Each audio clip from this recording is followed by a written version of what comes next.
ముఖ్యమంత్రి జగన్మోహన్ రెడ్డి గారు ఆయన మాట చెప్తే ఆ మాట మీద నిలబడతారు. అది అచీవ్ అవ్వడానికి వచ్చేది సాధ్యం చేయడానికి ఎంతటికైనా సరే ఆయన గుడి కడతాడు. ఎన్ని కష్టాలైనా ఎంత ఇబ్బందిని ఎదుర్కొంటాడు. కానీ అది నిర్వర్తించాలి. ఆ ఇచ్చిన మాట జరగాలి అనేది ఆయన తాలూకు నైజం.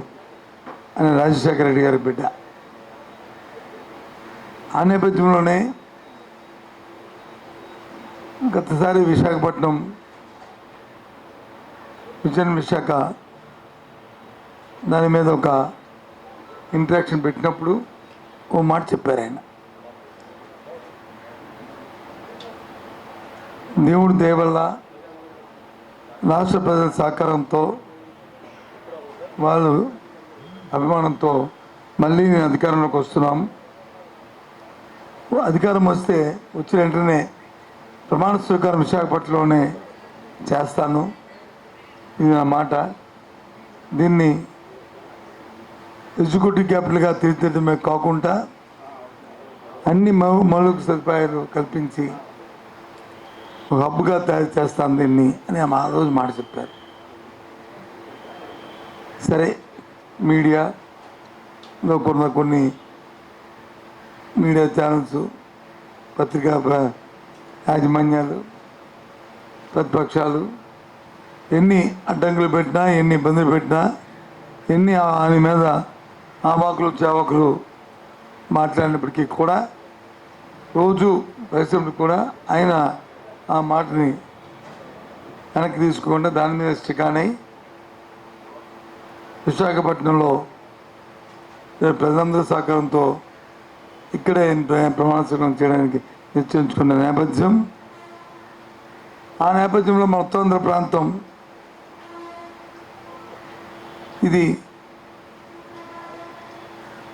వీటికన్నిటికీ ముఖ్యంగా విశాఖపట్నం అగ్రగామం నిలబడుతుంది. డిస్ట్రిక్ట్ ఆఫ్ విశాఖపట్నంగా ఇది నెలకొ రాబోతుంది. ఒకటే కాదు, ఈ ప్రాంతంలో ఉన్న సహజ వనరులు కానీ, భౌగోళిక పరిస్థితి కానీ, ఈ ప్రాంతంలో ఉన్న ప్రజల తాలూకా వారి సంస్కృతి కానీ, సాంప్రదాయాలు కానీ అందరూ కూడా వీటికన్నిటికీ కూడా తోడ్పడుతున్నాయి. భవిష్యత్తులో ఆయన చెప్పిన మాటకి, ఆయన ఇచ్చిన దానికి ఇవన్నీ కూడా సహజంగా అద్దం పడితే వాటికి తోడ్పడతాయని నేనైతే బలంగా నమ్ముతున్నాను. ఎందుకంటే మనకు తెలుసు, రాష్ట్ర విభజన జరిగిన తర్వాత గత 5 సంవత్సరాలుగా ఏ రకంగా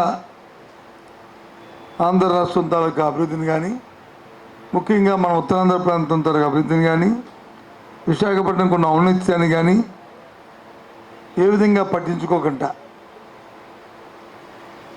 ఎక్కడికెక్కడే దాన్ని నాశనం చేస్తూ ఏదో ఒక వాళ్ళ అవినీతి కోసం, వాళ్ళు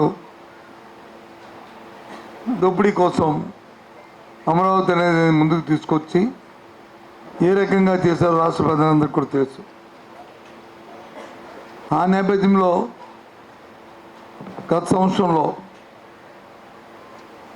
ఇక్కడ గ్లోబల్ ఇన్వెస్ట్మెంట్ పెట్టి, గ్లోబల్ సమ్మిట్ పెట్టి ముఖ్యమంత్రి గారు స్వయంగా వచ్చి పాల్గొని రాష్ట్రంలోనూ, దేశంలోనూ, ప్రపంచంలో ఉన్న అందరు ఇన్వెస్టర్లకి ఆయన రిక్వెస్ట్ చేసి విశాఖపట్నాన్ని ఎగ్జిక్యూటివ్ క్యాపిటల్ చేయబోతున్నాం, మా ప్రతిపాదన ఇది అవుతుంది, కానీ కొన్ని దుష్టశక్తుల తాలూకా కారణాల వల్ల, సాంకేతికమైన కారణాల వల్ల ఇప్పుడు కొద్దిగా ఆలస్యం అవుతుంది. కానీ నేను ఇక్కడి నుంచే పరిపాలన సాగిస్తాను, నేను కూడా ఇక్కడికే వస్తున్నానని చెప్పి ఇన్వెస్టర్లందరూ కూడా రిక్వెస్ట్ చేయడం జరిగింది. ఆ విషయం మనందరికీ తెలుసు. ఆయా సంస్థలు సుమారు 6 లక్షల మంది ఉద్యోగాలకి సుమారు 13,000 లక్షల కోట్ల రూపాయలు పెట్టుబడులను కూడా పెట్టడానికి కూడా ముందుకొచ్చిన నేపథ్యాన్ని మరీ ఒకసారి గుర్తు చేస్తున్నా. అవన్నిటినీ ఎచ్చుకోవడానికి ఆ కార్యక్రమాలు చేయాలనే కృతజ్ఞతతోనే ఇవాళ ఉన్నామనే విషయాన్ని తెలియజేస్తున్నా. అంతేకాదు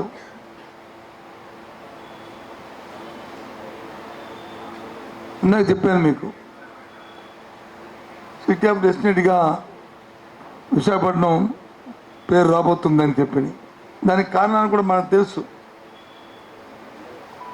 మన పక్కన ఉన్న తీర ప్రాంతం కానీ ఈ ప్రాంతాన్ని ఆనుకొని జరుగుతున్న కార్యక్రమం కానీ లేదు మనకున్న గనులు కానీ మన టేబుల్ అక్కడ ఏదైతే అరకు అది పాడేరు ప్రాంతాల్లో ఉంటున్న సహజ వనరులు కానీ దాంతోపాటు కనెక్టివిటీ సిపిసి కనెక్టివిటీ కానీ ఎయిర్ కనెక్టివిటీ కానీ హైవే కనెక్టివిటీ కానీ అన్నీ ఇటువంటి పరిస్థితులు దేశంలో ఏదో కొద్ది 1-2 పట్టణాలకు ఉన్నాయి తప్ప అన్ని పట్టణాలకి లేవు.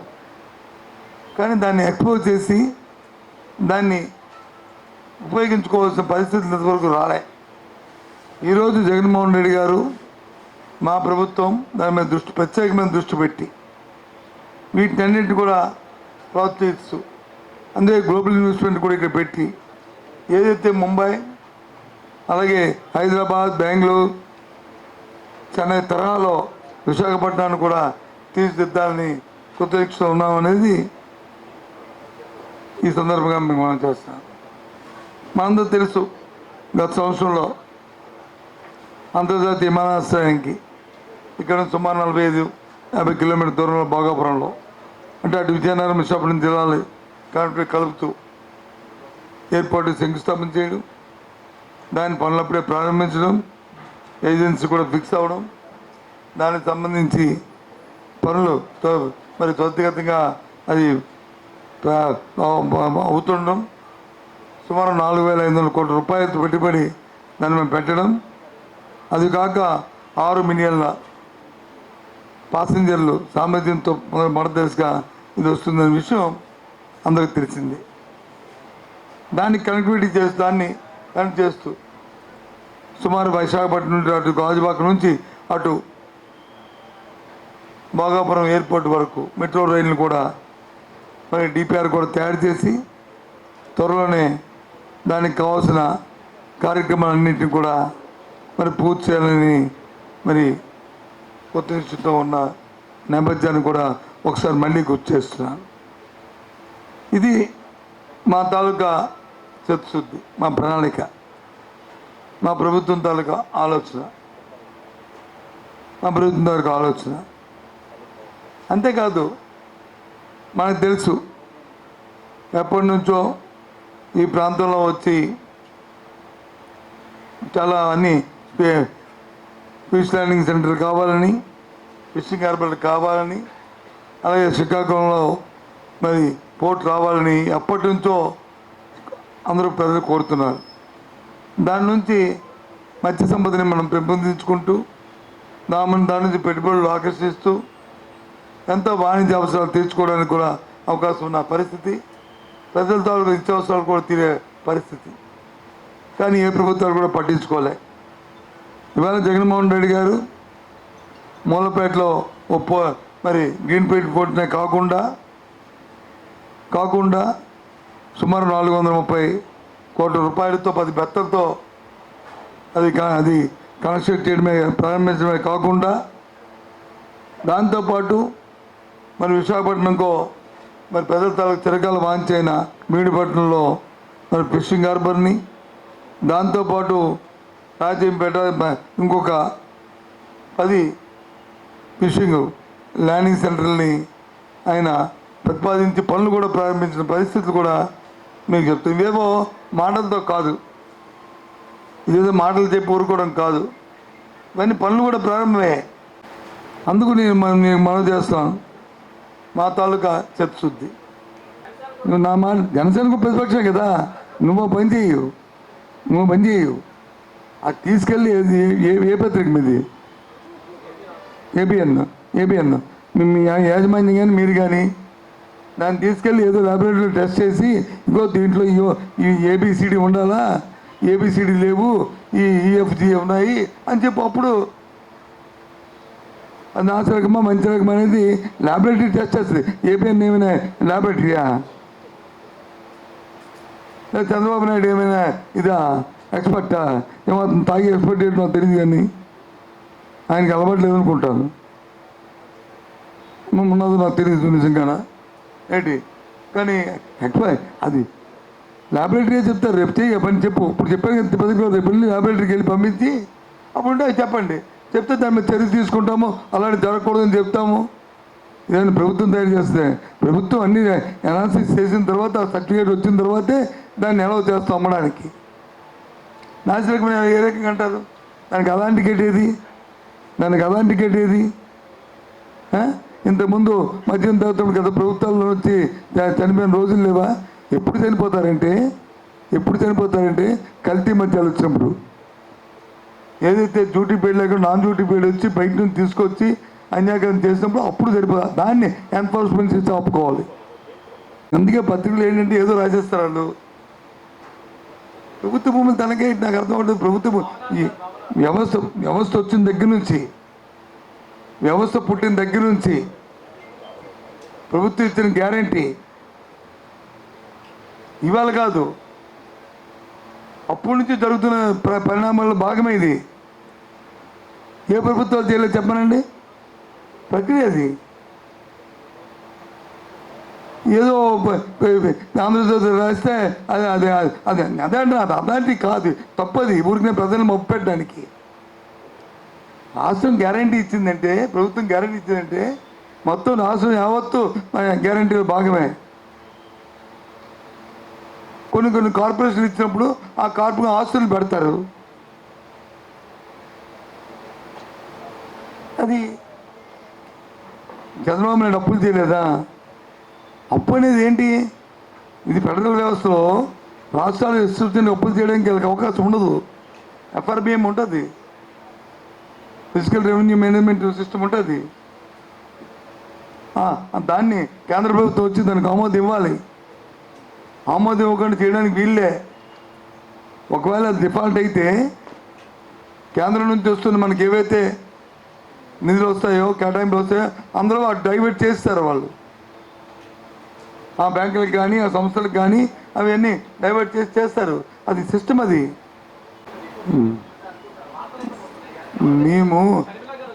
మేము ఓవాజనకంగా మాట్లాడడం, మాకు ఎవరి మీద ఉంటుందో మాకు అనవసరం. మేము 175 సీట్లకు గెలబోతున్నాం. ఈ ప్రశ్న కుటుంబంలో అడిగని చెప్తారు. 25 గెలబోతున్నాం.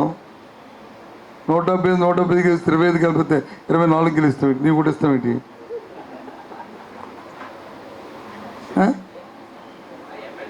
మీరు చెప్పండి. సరే, ఎమ్మెల్సీ ఎన్నికలు వచ్చి ఇంతమంది, ఇప్పుడు ఎందుకు జగన్మోహన్ రెడ్డి గారికి ఓటేయాలి చెప్పు? ఎందుకు కూటమి ఓటేయాలి చెప్పు? మేబీ అని చెప్పనండి. బీపీఎస్ ఏది అది అన్నారు. నేను చేసిందో ఓటాడుతాం. మేము ఎక్కడ అనలేదు. మీ ముఖ్యమంత్రి గారు ఎక్కడ అనలేదు. ఎక్కడ ఆయన నోటితో ఎక్కడ అనలేదు. అంటే చుమ్మిటు తీ పంపించమను. ఫోన్ చేయి మీ వాళ్ళకి, మేనేజ్మెంట్కి ఫోన్ చేయి అంటే ఎప్పుడూ అయిపోయింది నోటితో. అంటే అదే కదా ఆయన గ్రేట్నెస్. లేకపోతే మేము అన్నాము తప్పు అయిపోయింది ఎప్పుడో క్షమాపణ చెప్పేవాళ్ళం. అదే కదా మా తాలూకు క్లారిటీ. మిగతా పార్టీకి మాకున్న క్లారిటీ అదే కదా. ఇంకో చెప్పండి. ఆయన లోపు ఫోన్ చూసుకుంటాడు, మేనేజ్మెంట్తో మాట్లాడుకొని అది తెచ్చుకుంటాడు. చెప్పండి. చెప్పాను కదా, ఆ రోజు చెప్పాము. దాని తర్వాత దాని సాధ్యాసాధ్యాల్లో ఇబ్బంది వచ్చింది. దాన్ని ఓపెన్గా చెప్పాలి. మా పార్టీ వివరణించింది కాబట్టి దాన్ని ప్రత్యామ్నాయం చేస్తామని చెప్పాము, చేస్తున్నాము. ఇది కూడా దశల వారీగా చేస్తామని చెప్పాము, దశల వారీగా చేస్తున్నాము.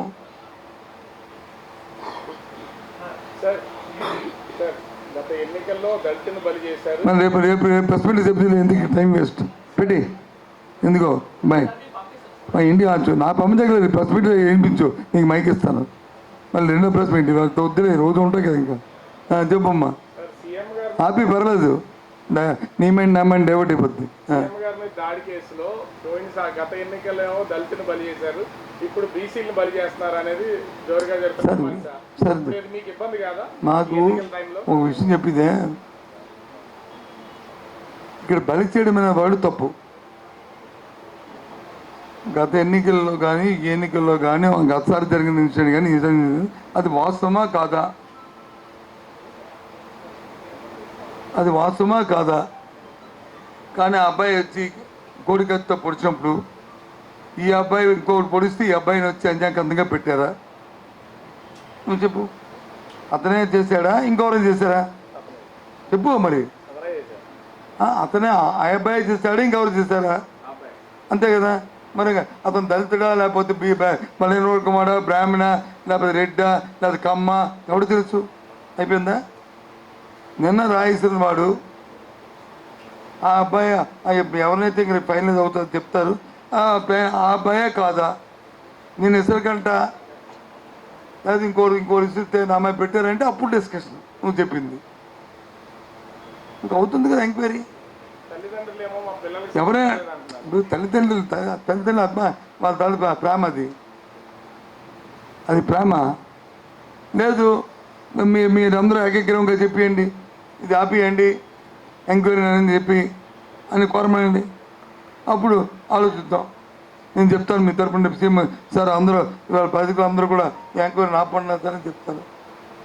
మీ దగ్గర డిమాండ్ చేస్తుంది న్యాయమైన ఎంక్వైరీ జరగాలని. మరి ఇంకేంది మళ్ళీ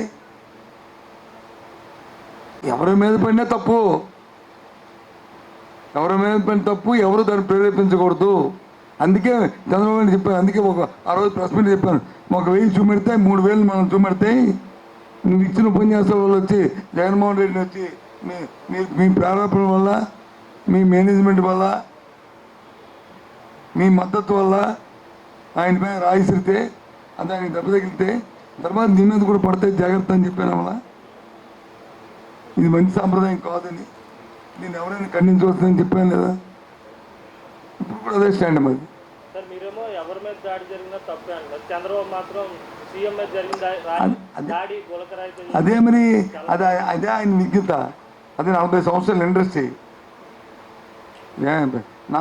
నాకు ఆయనకి ఇంక 10 సంవత్సరాల తేడా ఉంది. ఆయన మోస్ట్ సీనియర్ కాబట్టి ఏదైనా మాట్లాడి ఏదైనా మార్చవచ్చు, పర్వాలేదు.